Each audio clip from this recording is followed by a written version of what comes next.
Welcome to the Clear to Send podcast, a podcast about wireless engineering, where we educate you on Wi-Fi technology, talk about design tips, troubleshooting, interviews, and the tools. Here are your hosts, Roel and Francois. Hi guys, welcome to a brand new episode of the Clear to Send podcast. I'm here this morning with Roel. Hey Roel, how are you? Hello, good morning. Good morning. And this week we decided that we wanted to talk about the news and what's going on in the Wi-Fi world lately. We haven't done this in a little while, and I guess we just wanted to share with you guys, what's been happening in the different organizations and generally in the Wi-Fi community lately. Yeah, there's been quite a bit of stuff. I feel like I've missed out because I've been so busy working. Yeah, it's times are crazy for both of us right now. Like, we're busy like crazy, which is, I guess, a good sign. Yeah, it's a good sign for, I guess, compared to last year with what was happening. But I think what I really would like to do is get into a technical discussion, but we have to find time to actually, brush up on what topic to discuss. But in the meantime, I think talking about some of this news will lead to our next topic, which could be very technical. Yes, exactly. And I guess just to give you guys an idea of what we're going to talk about today, we wanted to talk about the new IEEE 802.11 standards that came out last week. We wanted to talk about the Wi-Fi awards. We got news from the WLA as well, the Wireless Alliance Association. We get also news from the Wi-Fi Alliance. And then at the end of the episode, we are going to announce the winner of our CWISA contest that we organized a couple of weeks back when we did the episode on IoT. We picked a winner, and we'll announce that at the end of the episode. Yeah, and I'm sure some of you guys were waiting for that to happen, and we just kind of delayed it a little bit. So I think it'll be good for whoever wins, because it's a good prize. Yeah, I was teaching this week, and one of our students was like, "Oh man, you're doing too much of teasing," because I was always telling them, "Oh, I'll keep this for later on today or tomorrow." I guess I get it from the. I told him that I was doing I was reading on storytelling and trying to apply what I'm learning. Oh yeah. Maybe I get it from the podcast. Anyway, first news on the agenda is the new standards, right? So we've been waiting for this update for a while. The previous update was in 2016. And on February 26th this year, so 2021, they released the 802.11, or I guess the new version of the 802.11 standards. And I believe it's called 2020, right? If I'm not mistaken. So they released it in 2021, but it's called 2020. Yeah, I think because it just came down to the voting, right? So they were done in 2020, but after the voting, I think it went all the way to January and February, and then we have the release. So how did you learn about it? I'm curious, Roel. I think somebody mentioned it on Twitter, and I've been trying to download it under my my university login, and apparently the file is just so large it's difficult to download. Wow. But I have it in front of me now. I've learned about it through Rick Murphy. He tweeted and he said, "Congratulations to the TGMD task group on the publication of the IEEE 802.11 2020, officially published on February 26, 2021. So that's how I learned about it. We'll put a link in the show notes so you can get the link to the document if you want to purchase it, or if you want to download it if you have the proper membership to the IEEE. If you have the proper membership, you can download the file if you're able to. But it's quite an extensive document. So, Francois, I hope we'll have it done right. We'll read the whole thing by the end of the week. Which week? By the end of which week? Yeah, that's the key part. Yeah, I think it's over 4,000 pages. Yeah. So it is, it's and one thing that I think is important to mention is that 802.11ax didn't make it to this version, which is because interesting. that's not done either, right? It's still in It's still in some draft number. I don't know which number they're on right now, but Yeah, it's it was supposed to be ratified in February. We're in March right now, so I mean I don't really know, but we'll see. We'll see. yeah, when so it's gonna we'll get. probably see it in 802.11-2024. That's probably when it'll make it in there. And the exact count for the pages, it's 4,379 pages. Yeah, so So I think by the time 802.11ax makes it in there, we'll probably see it at 5,000. yeah, Maybe even more, because there'll be other amendments that they'll want to add. sometimes they remove stuff as well. That's So, right. Yeah, they do a lot of reorganization. There is a nice graph of renumbering of clauses and where they go, and they get to the final state, so you can follow the lines of where those clauses make it. But it's definitely a great document for anyone who is really trying to understand how Wi-Fi works. So you get a good idea by reading the standard of how it's supposed to work. And generally, I think most of the vendors follow this. There's a lot of optional things, but we have referenced the standard many times in previous episodes, and we will still do that because this is how we try to test against vendor equipment. Yeah, and this is I guess a source of truth. Whenever you're doing packet captures and trying to understand how everything works, that's pretty much the sort of truth. So there is also all of this information is kind of public as well. So we'll put a link to the 802.11 timeline, working group timeline, where they details the agenda. And to answer your question, well, the 802.11ax is on draft number 8. And they said it's 95% completed. So, All right. We'll see how that goes, and we'll put all our links in the show notes if you guys are interested. Okay. All right, moving on. The second item for this week is the Wi-Fi Awards. So the Wi-Fi Awards announced their results, their 2021 results, and the Wi-Fi Awards is pretty much some awards that that are organized by a couple of people in the industry.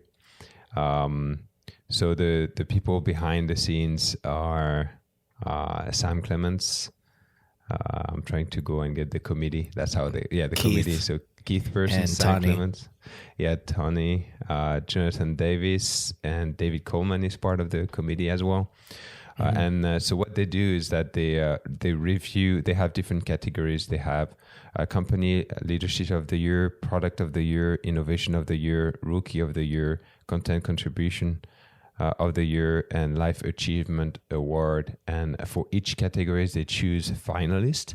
So they review different people. They choose finalists, and then after that, they announce all of the nominees online, and then people can vote to who they think deserve the award. And then at the beginning of the year, they announce the results. Did I explain And that usually correctly? they announce, and usually they announce this at WLPC? WLAN Pros, Yeah. WLPC.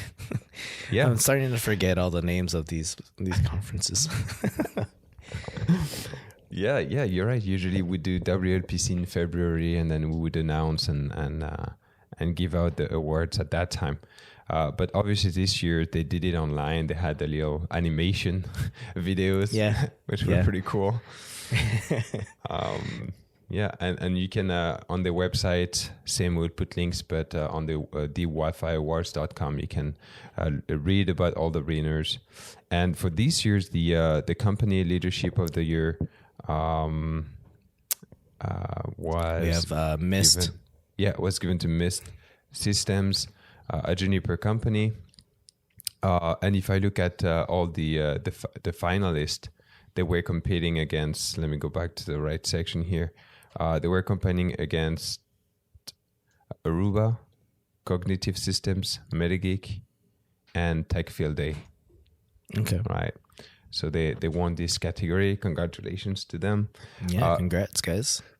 Product of the year, we had the AirMapper site survey app from Netally. I never know how to. I think NetAlly. NetAlly. Yeah. AirTool from Intrabits and Adrian Granados. Ekahau Analyzer. The warehouse antenna from Vantev, and the WNPi. And the winner was Ekahau Analyzer. Analyzer, yep. Yes, the Ekahau Analyzer application. For the innovation of the year, they had the AI for IT by Mist, the Ekahau Analyzer, the hybrid workplace solution, contact tracing from Aruba, the Wi-Fi Lite from Helge Keck, and who we had Windows. We had him on a previous episode too. Yeah, exactly. And the last one was the WNPi. And the winner was the WNPi. Yeah. Innovation of the year, which was great Very to see. cool. I think that was my pick. Yeah, and that's a community effort too, with a Yes. few of the people in the industry. That's great. Yeah, and WNPi is actually, they do a lot of work behind the scene. We don't see what they do. Yeah, but, they do. There's a lot of work that goes into the WLMPI. It's amazing to see all of these guys working together. It's awesome. For the rookie of the year, we had Germont Rain, John Deegan, Corey Younger, Landon Foster, and Michael Hilton.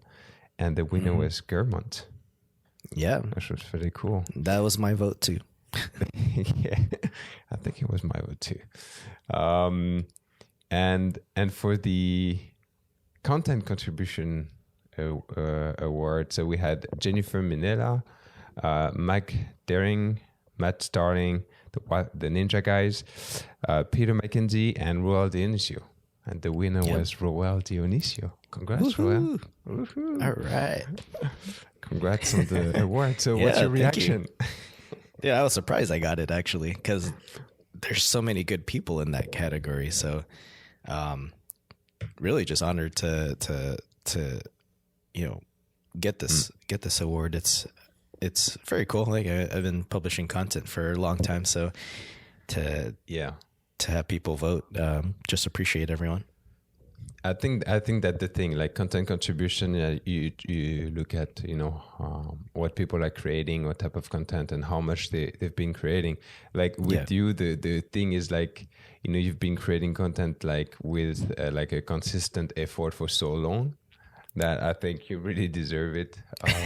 So congrats, man. What's funny though is when I heard, so I was driving to San Diego when they announced this. So we were at a pit stop and like I had all these notifications on my phone, and then so that's when I realized like, oh, they announced and I won it. And then I was thinking about it, and it was when they announced it, it was around the time where I had not consistently posted anything.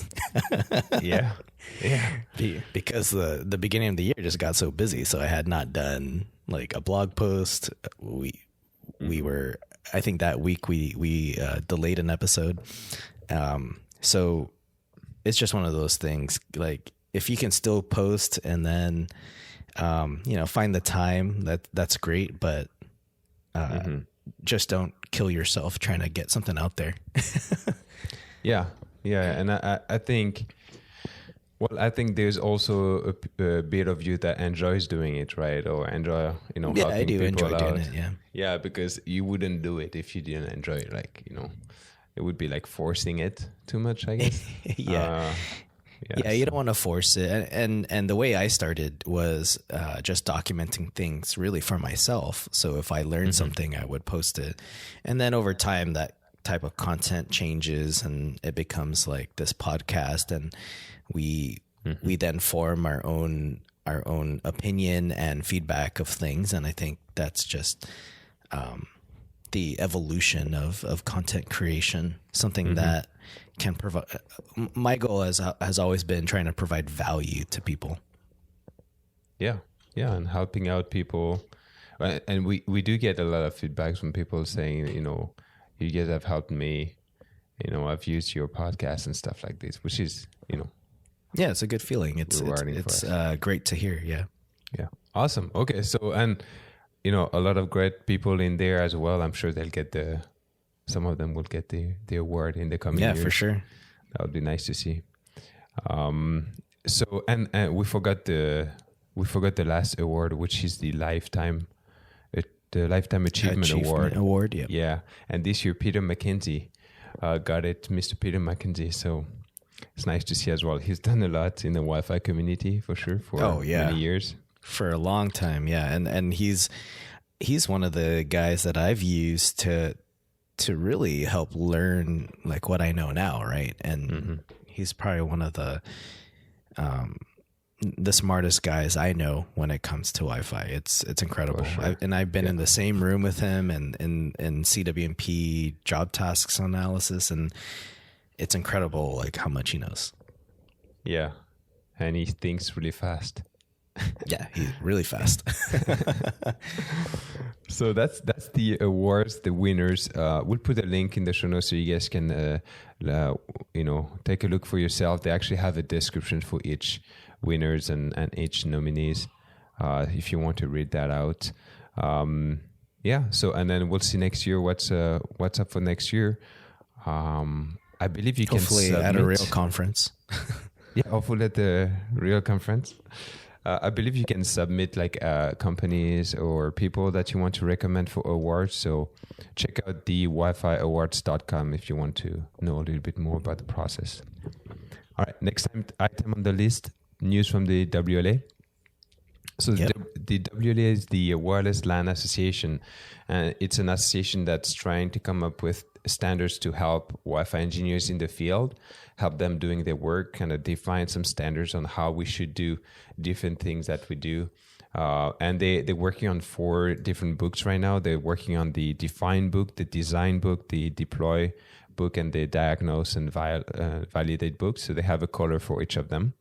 And what they've announced this week is that they came up with the actual framework, so like the table of content on each of these standards document, and they published it on their website. So if you go to the wlanassociation.org, you can see those documents out, and you can have an idea of what they're working on. So it's still, they didn't publish the entire document. They just published the framework, the table of content, but you can have an idea of what they're working on in the future. And I think it's a really good effort. If you look at other industries, they have these type of standards documents on how they define what how you're supposed to do everything, and we don't have that in the Wi-Fi industry. No, we don't have anything close. Probably the closest thing would be a certification in Wi-Fi with the CWNP. So I think this just covers a lot more, right? And I think once they have the content of the book, we'll have a lot more to go off of. But I think this is a great start to try to get a lot of people in line, aligned with how you should be doing Wi-Fi when it comes to the define, the order's wrong. Define, design, deploy, and diagnose. I like that they're just going with the D's, huh? Yeah, I guess. And then it's maybe one day we'll have like documents that are finalized, and maybe they'll come up with their own certifications as well. So you can go on site and tell your customers, I'm certified, by these organizations, and kind of like, how Big C does it for what they do at their industry. It's kind of like following an industry best practice or industry standard is the best way to say it, and being able to I know how to say design for this environment and follow certain design criteria. That would be helpful, because that is really lacking in the industry, right? We have industry certifications, but sometimes those certifications don't map to a process that is done for a project or for a company on site. Yeah, so what they do is also going to be complementary to the CWNP program, in what you learn over there. And then I guess their goal is to help the Wi-Fi engineers and support them in their work. So there's still a lot of work to do. So right now they only have the framework, and then they're saying that they will explore and expand each of the different bullet points that they have in their framework, and probably come up with like a document, an extensive document. So I think that document is going to be good to, because I always look at it and go, all right, what's the difference between this and the CWNP certifications, right? So the CWNP certifications are a lot more technical. And I think the WLA Standards Framework is really just that. It's a framework, a methodology of how you could implement, like using the knowledge that you have from the technical side, like try to create a methodology that a lot of us can follow and have it be vendor agnostic. So the process is the same. It's kind of like looking at like how electricians do things, right? Different electricians, like they all follow standards. And then you can tell when an electrician does not follow a standard, right? So I think this is kind of going in that same direction. Yes, exactly. And if you want to know more about the WLA, you can go on their website, wlanassociation.org. They have details on what they do. You can also become a member if you want to get, I guess, active in the process. And I know that Alan Blake and Peter McKenzie, they are going to do more webinars and things to talk about what they've been working on. Hopefully we can have them on the show as well. And they can come and talk a bit more details about these different books, which one, they want to work on first and so on. Okay. So that's the news from WLA. Then we have the news from the Wi-Fi Alliance. And the Wi-Fi Alliance has announced a new certification program called Optimized Connectivity. Yes. Yeah, but before I talk a little bit more about this, because it's becoming a little confusing with all of the certifications they have. But the Certified Optimized Connectivity is actually part of an umbrella certification that's called Certified Vantage, right? And under the Vantage umbrella, you have Wi-Fi 5 or Wi-Fi 6, you have Passpoint, you have Wi-Fi Agile Multiband, and you have the Wi-Fi Optimized Connectivity. Yeah. It can be a little confusing trying to piece these all together. And I think this almost kind of needs its own podcast or its own episode, because I would like to know more of how Wi-Fi Certified Vantage is used in environments today, because it does incorporate a lot of things that a lot of devices already support. Yes, and when you look at when you read the document from the Wi-Fi Alliance website, it all looks really good. It sounds really good. It sounds like every network we would want to have as a network operator, I guess. Yeah. And so, their goal is pretty much to enhance roaming, decrease airtime overhead, allow, seamless roaming between Wi-Fi and cellular. So pretty much they're trying to solve all of our issues, right? Which is nice to see. I think roaming has been a piece that's been missing. It's been missing from the Wi-Fi Alliance. And now that they have it out, it's good to see what exactly is going to be included, how that's going to impact the devices that are currently available today. So is this going to be something that we can only look to with newer devices, or there's a lot of things to dig into? Yeah, if you go to the Wi-Fi product finder, we've talked about this, many times on the show. But if you go to the Wi-Fi Alliance website, y-fi.org, they have a product finder where you can actually study the certification supported by different Wi-Fi devices, and so you can kind of filter using the different certification, including Vantage, and you can see which devices supports it. And you can kind of have an idea of, if it's something we can use today or if it's something that's more for the future. It looks like they have quite a bit of devices that already supports most of what the Vantage does. But then the question is, do you enable these features in your environment? How do you know that the features are enabled for Vantage to be to be fully taking advantage of? So that's when you have to actually read the technical specifications.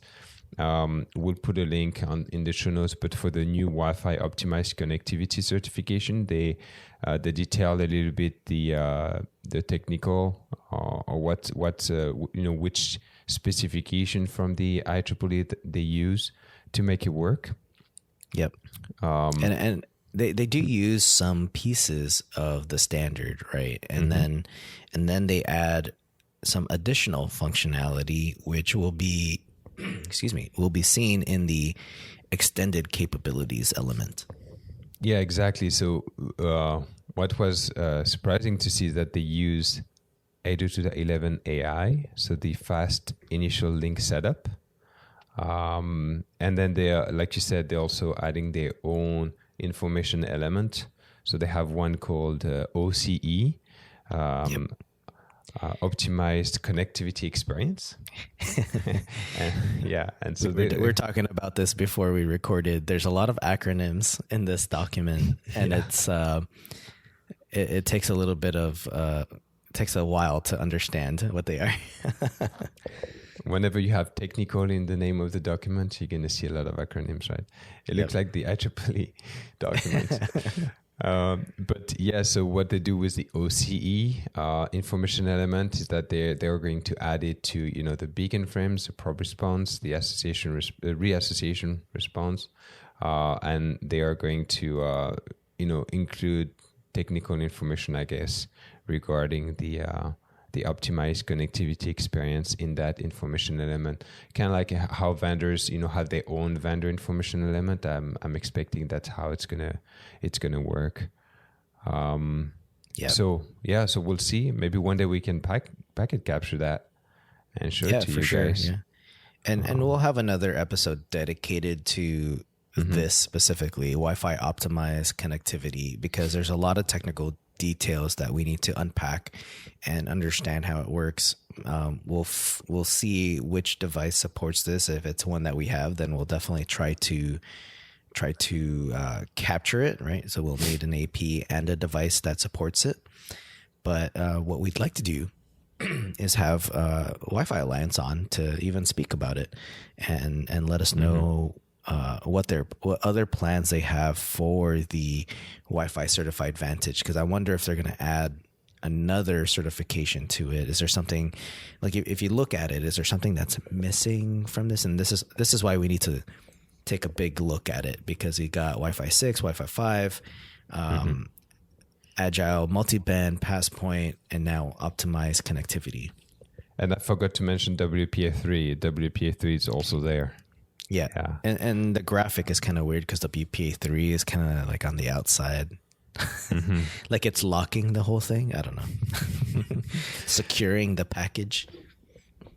But it's, when you look at all of these certifications, it actually looks pretty good. Like if you have a device that supports, Wi-Fi 6, WPA3, passpoint, multiband, and the optimized connectivity, man, the device is going to work well.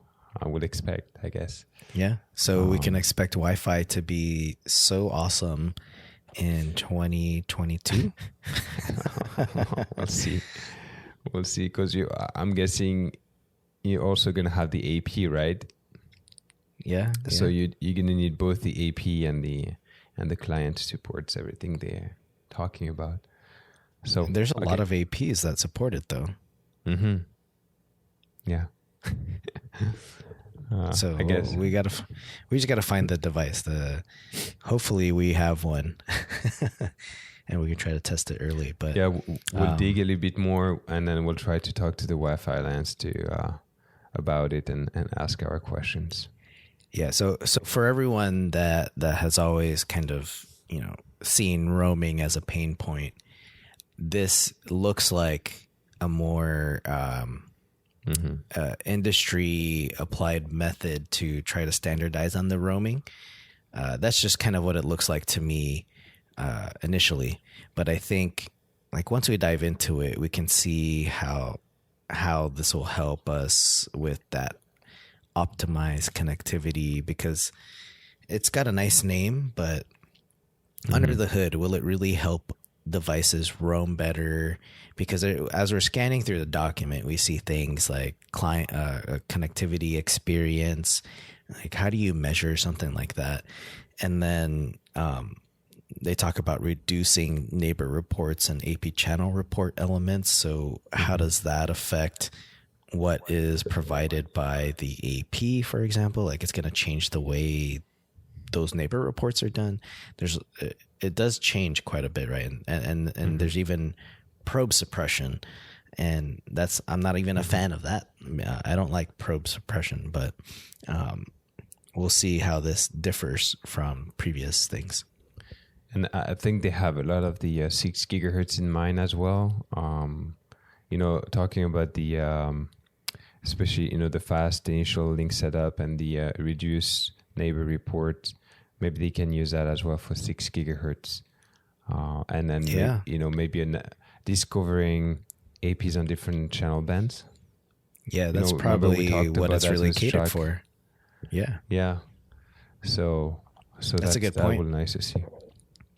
Yeah, that would make a lot of sense, right? Because 6 gigahertz, that neighbor report could be huge, but and that might even change the way we design too. Like, maybe you don't want to put a group of APs together across and have them all on across different bands. You know what I mean? Like, you don't want one on a low channel range and then another neighboring AP on the other side of that 6 gigahertz. Yeah. So we'll see. And you talked about probe suppression. There's one environment where it's actually useful. It's if you have a stadium, if you have a client that sends a probe request and then you have 50 APs that hears it and decides to answer, then you can create a lot of overhead traffic, I guess, with probes. But I think you were more talking about it in like the way vendors try to use it to do load balancing. Yeah. We're not going to name any names, but I'll name it. Meraki. I don't like the way it's not really probe suppression. It's just client balancing and the way they handle it. But I don't like that feature. But yeah, in a very high density environment with a lot of APs, I can see that working, because another AP will respond, right? Yes. But when you don't have that many APs around and you do probe suppression and your other AP is kind of far, then we might have problems. Or when they all start doing probe suppression, it comes down to the algorithm, right? Because if all the APs surrounding you start doing probe suppression, then what? No one can connect. Yeah, so that's why we need the optimized connectivity. Anyway, I think that's really good subjects. The fact that the Wi-Fi Alliance is working on more and more client certification, I think it's going to help us. For sure. I think it's a good addition to the Wi-Fi community, to how we're trying to get everyone connected. Roaming is such a huge part. So I would really like to see how this plays into our current environments. I'll definitely use the product finder to see what's supported, which there are a lot of devices that seem to support this. Like, I just open one of the certs and take a look, and it lists everything. Wi-Fi Vantage Release 1 on this one. So we have to look at the releases and see which one of those, like, does Release 1 include the Wi-Fi optimized connectivity? maybe not, right? Maybe that's part of release 2. Who knows? We got to dive deeper into it.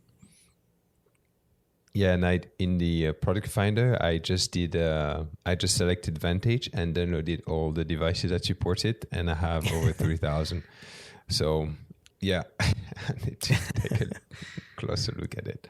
But you can from the what's pretty cool is from the product finder, you can actually download a CSV document with all the devices that supports it, and then you can filter through the different columns, and they have different columns for different certification programs, so you can see. You can use that as well if you want to study capabilities. You have a lot of, I guess, routers. That's what they call routers is the APs. But then the Wi-Fi router. But you can also find the phones and tablets. They have different categories as well. All right, so I think that's pretty much it. Oh, did we forget something? We did forget one thing. So it's time to announce the winner for the contest we had running on our IoT episode that we recorded with Troy Martin. If you haven't listened to this one, you should. It was pretty cool. You can go on the Clear to Send website and find it over there. But yeah, we had a contest over there to give out a voucher for the CWISA exam from CWNP. And I would like to thank CWNP once again for giving us this one. That's cool. It allows us to give it back to you guys. And the winner of the contest was Brent Bischoff. All right. Congratulations. We used our special skills to pick the winner. So I'll send you an email, Brent, with the voucher, and then let us know whenever you take the exam. Let us know when you pass and share it with us. We'll be happy. And good luck for the exam. Yeah, good luck. All right, guys. Roel, anything else, Roel, you want to mention this week? No, I think that was a lot of news actually that came out recently, and hopefully on our next, we need to work on what our next episode will be, and hopefully it's a technical one that we can dive into. Maybe it'll be Wi-Fi Alliance. Who knows? We'll work on that. What are you working on this week? I got to work on some reports to hand out to people. I'll probably do some frame analysis. There's something I've been trying to look into specifically, but yeah. Awesome. Looking forward to the week. Awesome. All right. Well, thank you, Roel. Well, you're not going to share what you're doing? I'm going to sleep this week. No, I'm kidding. Oh, there you go. That's a good one. I wish I could sleep more, but no, I have. I'm teaching a missed class this week, and I'm also working on a hospital Wi-Fi design. So I have to finalize design, come up with the documentation, and I'm also helping another customer. They're deploying Wi-Fi in different sites, and we are kind of doing one site after the other. So helping them, I'm supporting them in that work. So I'm crazy busy right now. It's a little cray, but it's good. Good stuff. It is good. All right. Want to thank you guys for listening. Appreciate you guys hanging on to the end, and I guess we'll see you in the next episode. Bye, guys. See you guys. Have a good week.